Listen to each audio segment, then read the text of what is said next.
Ils déplacent des ravitailleurs aériens des États-Unis vers l'Europe, puis de l'Europe vers le Qatar. Tout comme ils l'ont fait avant la dernière attaque. Qu'est-ce que c'est?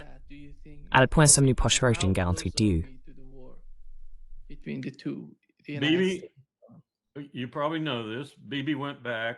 Tu le sais probablement. Bibi est retourné en Israël et après avoir dit à Donald Trump que tout allait bien avec l'accord de cessez-le-feu et la fin ultime de la guerre à Gaza, il est revenu et en hébreu a dit à tout le monde « Rien de tout cela n'existe. La guerre continue. Tsahal va tous les tuer. Nous allons finir la guerre. » Donc ce sac à mensonges, ce fourbe notoire, recommence. Pourquoi? Parce qu'il sait ce qui arrive. Il sait ce qui arrive. Il n'aura pas à parler à Donald Trump. Il n'aura pas à s'excuser. Il n'aura pas à se mettre à genoux. Il ne le ferait pas de toute façon. Il a maintenu sa coalition, ce qu'il n'aurait probablement pas réussi à faire s'il était revenu en disant ce qu'il avait dit à Trump à propos de l'accord. Et il sait qu'il va entrer en guerre avec l'Iran. Et il sait que les États-Unis vont le suivre. Cela va annuler, cela va effacer tout ce qu'il a dit ou promis à Trump. Donc, il s'en moque. Nous allons entrer en guerre, Nima. Nous allons encore faire la guerre à l'Iran.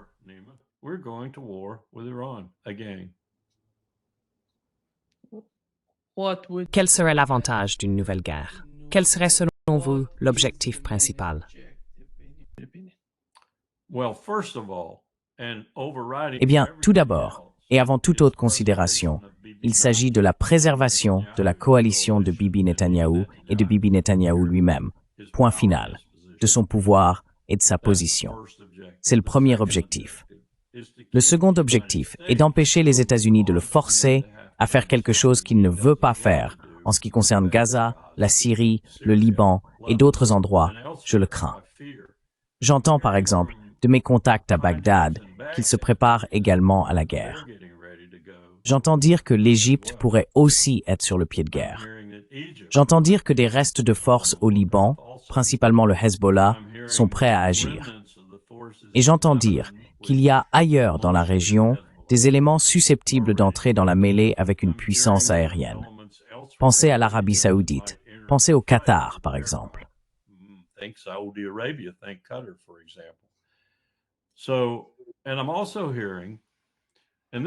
Donc j'entends aussi, et c'est très troublant, je ne sais pas trop comment le prendre, mais j'entends de la part de personnes qui ont rencontré Raisi, le président, et d'autres Iraniens à New York, qu'ils ont modifié la fatwa. Elle ne prohiberait plus les armes nucléaires en elles-mêmes, mais seulement leur utilisation, ce qui en quelque sorte leur ouvrirait la voie pour en construire une, s'ils ne l'ont pas déjà fait. J'entends aussi qu'ils ne vont pas seulement attaquer Israël, ils vont s'en prendre à d'autres intérêts dans la région. C'est ainsi qu'on me l'a présenté. Et j'ai demandé, vous voulez dire l'Arabie Saoudite, le Qatar, le Koweït? Non, m'a-t-on répondu, je parle des installations américaines dans ces pays. Donc, ils vont attaquer directement les États-Unis. Oui.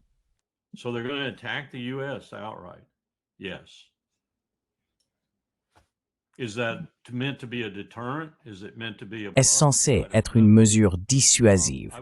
Est-ce censé être un bluff? Je ne sais pas. Je ne serais pas surpris s'ils en ont assez, s'ils en ont vraiment marre de tout ça. Et que si Israël relance la guerre de manière sérieuse, ce serait fini pour Israël. En plus, ils feront tout le mal possible aux installations américaines dans la région. Et ils pourraient causer beaucoup de dégâts. Énormément de dégâts. Qu'ils puissent couler un porte-avions s'ils se trouvaient à portée de l'un de leurs missiles à grande vitesse, ou d'une salve de ces missiles. C'est, je dirais, une probabilité de 60 à 70%. Et là, tout s'emballe, Nima. Je veux dire, on se retrouve dans une guerre régionale. On se demande ce que feront la Russie et la Chine si tout cela démarre de manière aussi flagrante et massive. Que feront-ils?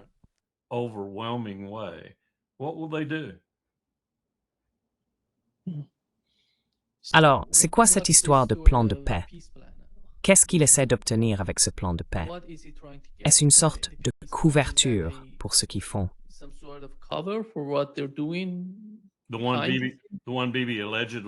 Celui auquel Bibi aurait prétendument adhéré. Eh bien, je pense qu'en fin de compte, c'est Tony Blair. C'est essentiellement Tony Blair qui dirige une sorte de consortium destiné à transformer Gaza en ce que Trump voulait en faire, une immense entreprise générant de l'argent, et ainsi de suite.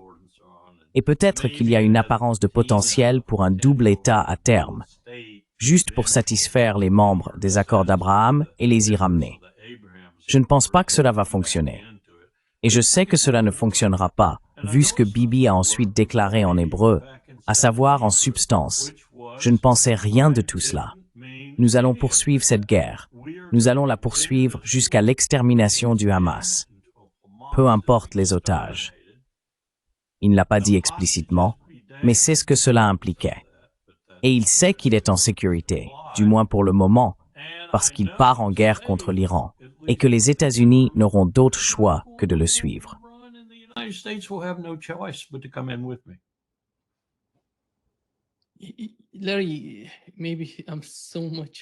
Larry, peut-être que je suis trop pessimiste à propos de ce que fait Donald Trump, mais il me semble que Trump a proposé ce genre de plan à cause de la position de Netanyahou en Israël. Les personnes qui exercent beaucoup de pression sur Netanyahou et son gouvernement à propos des otages essayent de leur dire « Voyez, nous faisons tout notre possible. Regardez Donald Trump, il a présenté un plan de paix. Ils ne vont pas le signer, donc nous devons poursuivre le conflit. » D'une certaine manière, il légitime ce que fait Netanyahou.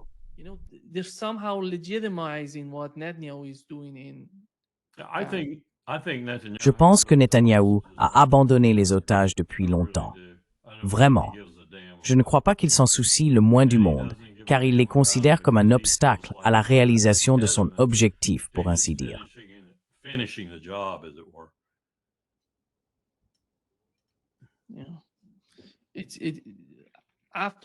Oui, c'est...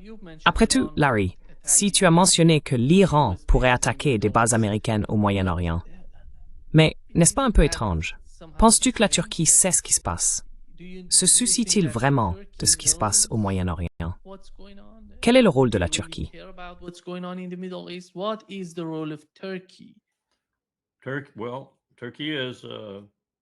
Eh bien, la Turquie est un membre de l'OTAN, le pilier solide du flanc sud de l'Alliance, ce qui ne veut pas dire grand-chose aujourd'hui, car l'OTAN est en train de se désagréger.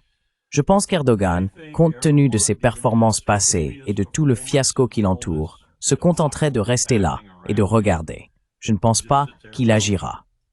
Maintenant, si Israël commençait à s'effondrer, sérieusement s'effondrer, sombrer dans le chaos, les Juifs partant dans tous les sens, eh bien, c'est ce qu'il se passerait.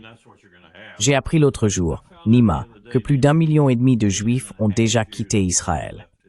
1,5 million. Malgré toutes les restrictions imposées par Netanyahou sur les voyages, 1,5 million ont quand même eu assez d'argent ou de relations pour partir.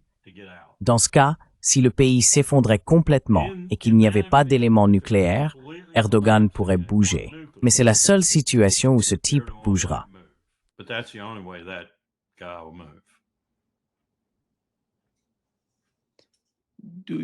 En ce qui concerne le traité de défense entre l'Arabie saoudite et le Pakistan, pensez-vous que cela va? Bonne question. Bonne question. Allez-y, posez-la. Comment penses-tu que cela va se dérouler? Très bonne question, car je pense que cet accord est probablement scellé dans le sang. Et il est sans doute scellé dans le sang, non pas nécessairement avec la direction civile, mais avec l'ISI et l'armée pakistanaise. En particulier avec la partie de ces institutions qui supervisent plus ou moins les armes nucléaires. Cela signifie que l'Arabie saoudite dispose d'une arme nucléaire à sa convenance, chaque fois qu'elle souhaite l'utiliser. Je suis fermement convaincu que lorsque Mohammed Ben Salman est devenu ministre de la Défense et a pris ce portefeuille, l'une des premières choses qu'il a faites a été de se rendre à Islamabad et de dépenser environ 20 milliards de dollars saoudiens, 20 milliards de dollars américains. Je pense qu'il s'agissait d'un contrat avec Islamabad concernant à l'époque la possibilité que l'Iran développe une arme nucléaire.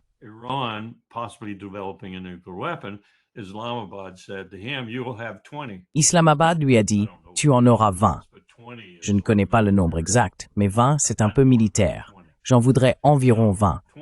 Donc 20 armes te parviendront immédiatement quand l'Iran fera un essai ou quand tu sauras que l'Iran possède une arme nucléaire. C'est l'accord. Maintenant, il a été scellé dans le sang. Je veux dire, tu sais, c'est un pacte de défense désormais. Je ne sais pas si c'est tout, mais je sais que mes contacts me disent que cela inclut « Si c'est nucléaire, nous serons avec toi, nous serons de ton côté ». Donc, nous avons un tout nouveau jeu, et il ne s'agit pas seulement de l'Iran et du Pakistan. Il y a aussi le fait que la Chine est un soutien du Pakistan, et que la Chine a un réel intérêt dans cette voie ferrée du Sud qui passe maintenant par l'Iran.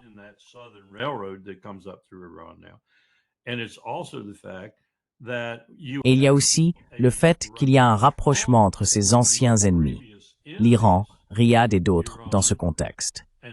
Qu'est-ce que cela signifie en termes de ce qui pourrait arriver aux installations américaines dans la région si l'Iran estimait devoir les attaquer parce qu'il avait d'abord été attaqué par Israël et les États-Unis? Les Saoudiens se soucieraient-ils vraiment que des installations américaines soient touchées tant que l'Iran ne visait qu'elles? Aucune installation pétrolière concernée, seulement des installations américaines. Nous avons déjà vu ce qui se passe lorsque le Qatar est attaqué par Israël. Resterait-il simplement spectateur si seules des installations américaines étaient frappées? Je veux dire, on pourrait attaquer Al-Udeid et ne viser que les avions stationnés au sol.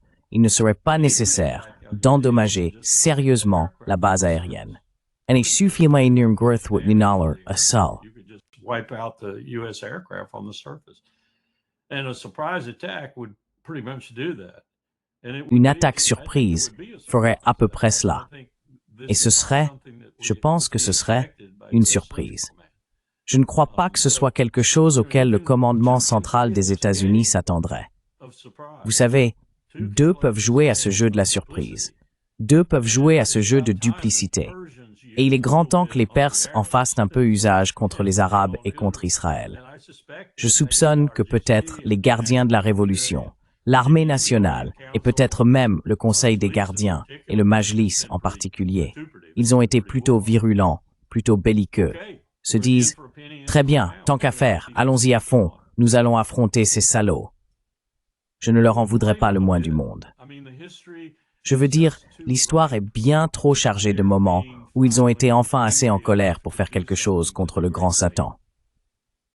Tu es iranien. Qu'en penses-tu? Larry, you're Iranian. How do you feel about it? Yeah, 2 days ago, Larry, there was an interview with Il y a 2 jours, Larry, il y a eu une interview avec l'ancien chef du Conseil de sécurité du Parlement iranien. C'est un homme politique de longue date, de haut rang, et il connaît tout en matière de défense. Il a déclaré « Je ne comprends pas pourquoi le gouvernement iranien est si timide lorsqu'il s'agit de parler de ses capacités militaires. Je sais que l'Iran a le pouvoir de mener n'importe quelle guerre jusqu'à l'Armageddon. Ils sont aussi puissants que cela. » Il a dit qu'il le savait parce qu'il est au courant de ce qui se passe concernant les capacités de l'armée iranienne. Alors pourquoi sont-ils si réticents à en parler avant qu'il ne se passe quelque chose? Tu sais, quand je regarde la situation, c'est tellement dangereux, sous tous les angles. Ce conflit est dangereux s'il se lance dans une guerre totale contre l'Iran.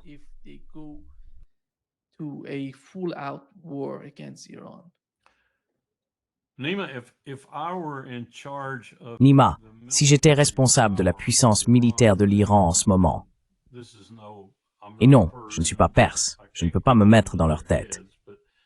Mais si je l'étais, en tant que professionnel militaire aux commandes, je déploierais toutes mes capacités, à l'exception de ce que je jugerais nécessaire, au cas où les États-Unis interviendraient massivement. Parce que je ne pense pas qu'ils auraient besoin de tout cela pour s'occuper d'Israël. Et je dévasterais Israël. Je l'anéantirais. Je le détruirais complètement. Et je pense que cela pourrait se produire en 48 heures. Ensuite, j'annoncerais, vous voulez combattre les États-Unis. Il me reste beaucoup de moyens, mais je ne veux pas vous combattre. Quand Israël serait en flammes, en train de s'effondrer et de se désintégrer, et Dieu nous en préserve s'il devait utiliser une arme nucléaire dans ce scénario. Mais là, ce serait une toute autre histoire.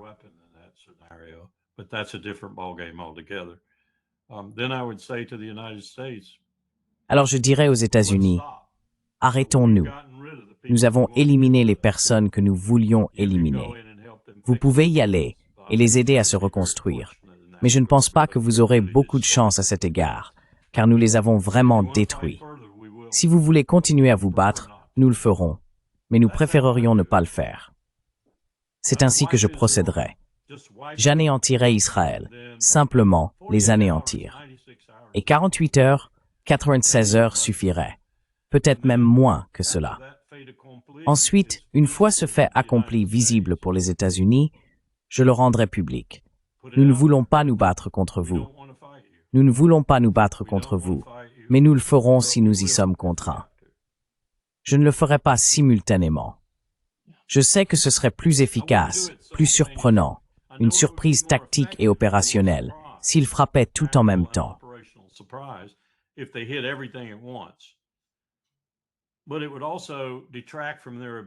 Mais cela réduirait aussi leur capacité à simplement rayer Israël de la carte, car ils devraient consacrer une partie de leurs forces à d'autres cibles. Et cela ne leur donnerait aucun levier contre les États-Unis. Ils auraient un levier considérable si Israël n'était plus qu'une ruine fumante, un fait accompli. Et qu'ils disaient aux États-Unis, « Nous ne voulons pas nous battre avec vous. Nous avons réglé le problème de l'ennemi. L'ennemi semait la terreur, tuant des Palestiniens à un rythme inimaginable. Il commettait un génocide. Nous avons fait ce que la Cour internationale aurait dû faire. Nous avons fait ce que l'ONU aurait dû faire. Nous avons en effet fait ce que vous auriez dû faire vous-même. Maintenant, nous ne voulons pas nous battre avec vous à ce sujet. Alors arrêtons-nous là. C'est-à-dire, c'est ce que je ferai.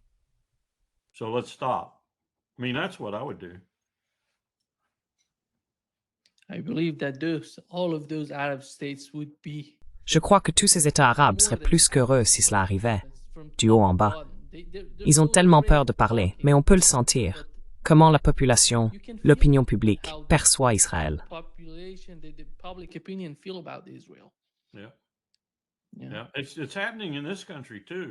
Oui, cela se produit aussi dans ce pays, surtout chez les moins de 40 ans.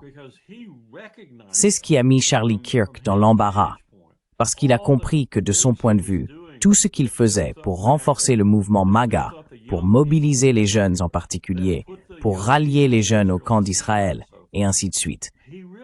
Tout cela affaiblissait en réalité son mouvement principal. Il y avait tellement de jeunes qui se demandaient pourquoi ça se produisait en ce qui concerne Israël. Et il a essayé, dans cette longue lettre que j'ai lue 2 fois ce matin, il a essayé, avec un langage très mesuré, de le dire à Netanyahou. Mais on le voit, on le sent, quand il lui dit « Vous êtes en train de perdre ces gens-là ».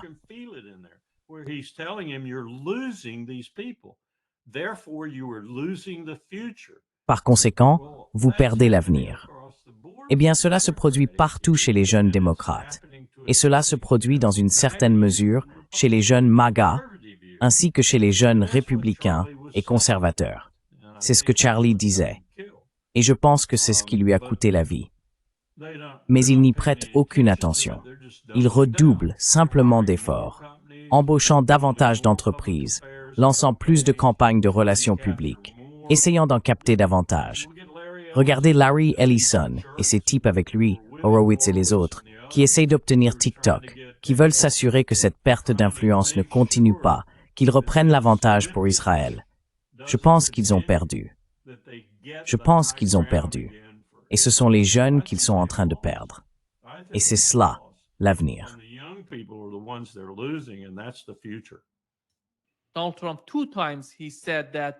Donald Trump a dit 2 fois que le problème, c'est que la Russie est un tigre de papier.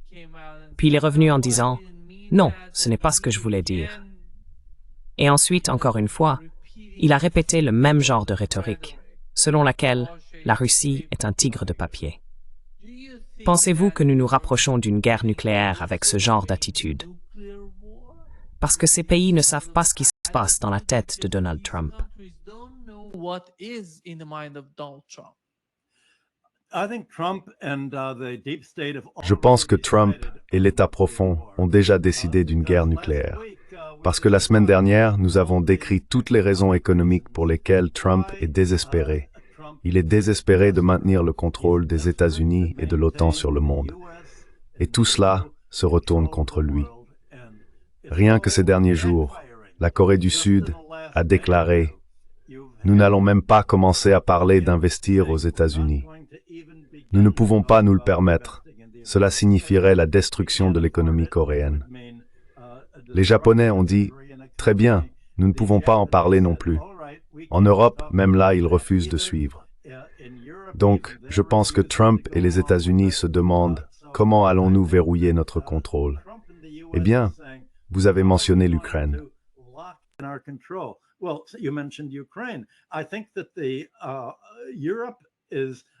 Je pense que l'Europe et l'Ukraine, maintenant qu'elles bombardent les raffineries et les installations énergétiques russes, tout comme la Russie avait bombardé celle de l'Ukraine, vont dire « Nous allons continuer à augmenter l'échelle, à augmenter l'échelle, à augmenter l'échelle, jusqu'à ce que finalement, vous n'ayez plus d'autre choix que de résister. » Et vos invités et commentateurs partout sur Internet disent que la population russe, ainsi que ce qu'on appelle l'aile droite, c'est-à-dire l'aile nationaliste, affirme « Nous devons répondre, car à un moment donné, nous devrons répondre. Autant le faire plus tôt que plus tard, avant qu'il ne fasse exploser davantage de nos raffineries et de notre production d'énergie. »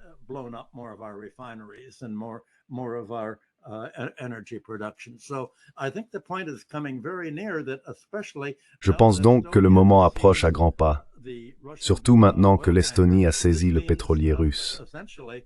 Cela signifie essentiellement une escalade après l'autre, et je pense qu'ils ont décidé « Nous allons continuer à intensifier le rythme de la déstabilisation jusqu'à ce qu'il y ait la guerre. » D'autant plus que l'armée croit, et Trump aussi, que s'ils parviennent à enliser la Russie en Ukraine, alors la Russie sera incapable d'aider l'Iran à se défendre contre ce qui n'est plus qu'à 1 ou 2 semaines, l'attaque d'Israël et l'attaque de l'Amérique contre l'Iran, ce qui va provoquer une conflagration dans tout le Proche-Orient.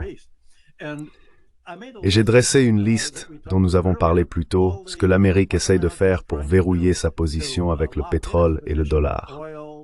Mais il me vient à l'esprit que Trump et ses conseillers doivent savoir qu'aucune de ces mesures ne va fonctionner.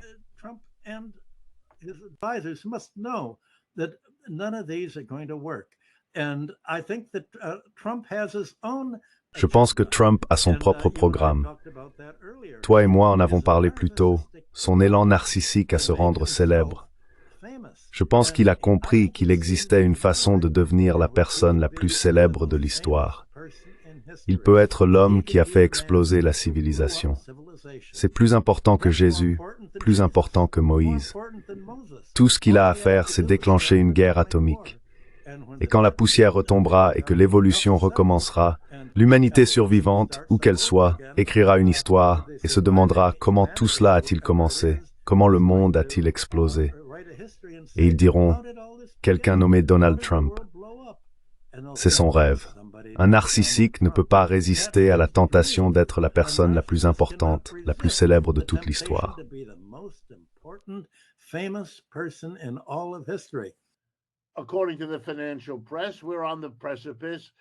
Selon la presse financière, nous sommes au bord d'une période de stagflation, un mélange de croissance économique faible, ce que confirment les chiffres du chômage que je viens de mentionner, et d'une inflation incontrôlée.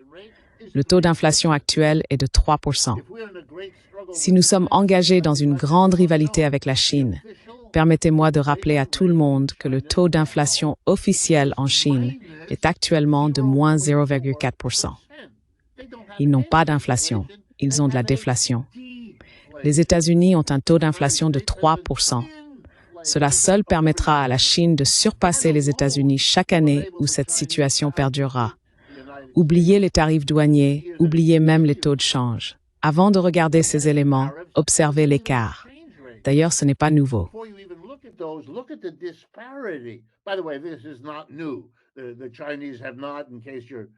Les Chinois n'ont pas, au cas où vous ne seriez pas familier avec les statistiques, ce n'est pas récent qu'il n'ait pas d'inflation. Ils ont maintenu l'inflation sous contrôle d'une manière remarquable. C'est pourquoi vous n'entendez pas parler d'inflation en Chine. Ce n'est pas un mauvais chiffre dont les médias peuvent parler. Gardez cela à l'esprit lorsque vous lisez que la Russie est à genoux économiquement. Si vous sélectionnez certaines statistiques dans n'importe quel pays, y compris les États-Unis, si je veux démontrer que les États-Unis sont en bonne santé, je peux choisir 6 statistiques qui le prouvent. Si je veux montrer que les États-Unis sont en difficulté, je peux en choisir 6 autres et étayer cette idée.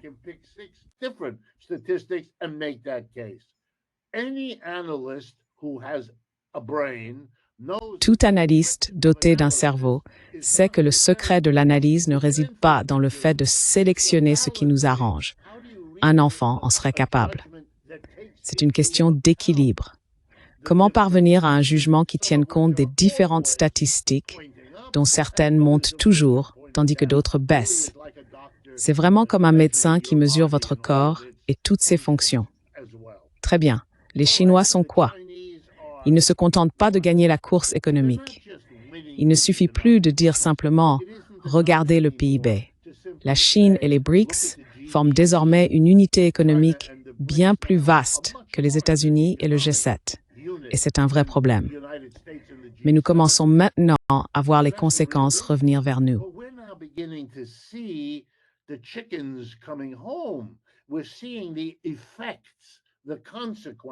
Nous en voyons les effets, les conséquences. Au cours des 20 ou 25 dernières années, les Chinois ont réalisé une série d'investissements très importants au Venezuela. Ils ne sont pas en position, ni au Venezuela, ni dans aucun des autres pays où ils ont investi, de permettre aux États-Unis de renverser un gouvernement à leur guise. Pourquoi? Éliminer les Chinois? Non, non. Cela n'arrivera plus. C'est ce qui se passait dans l'ancien monde colonial. Oui, mais plus maintenant.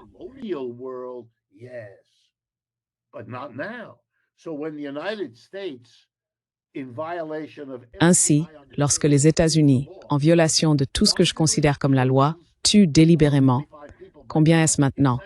25 personnes. Dans plusieurs bateaux au large du Venezuela, il n'y a ni arrestation, ni enquête, ni procès, ni jury, ni juge, ni appel.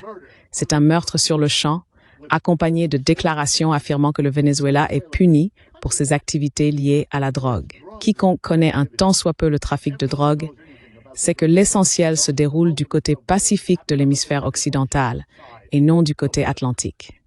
Ce qui passe par les Caraïbes, c'est de la petite bière. Si vous voulez vraiment arrêter la drogue, le Venezuela n'est pas votre cible. Venezuela isn't your target. And so the Chinese, here we go now, the Chinese. Et donc les Chinois, voilà, nous y sommes, la marine chinoise est très présente au Venezuela. Qu'est-ce que cela signifie? Cela signifie exactement ce que vous pensez. Vous n'allez pas faire ça. Vous pouvez afficher toute la bravoure que vous voulez, rassembler vos généraux dans une salle étouffante, cela ne change rien.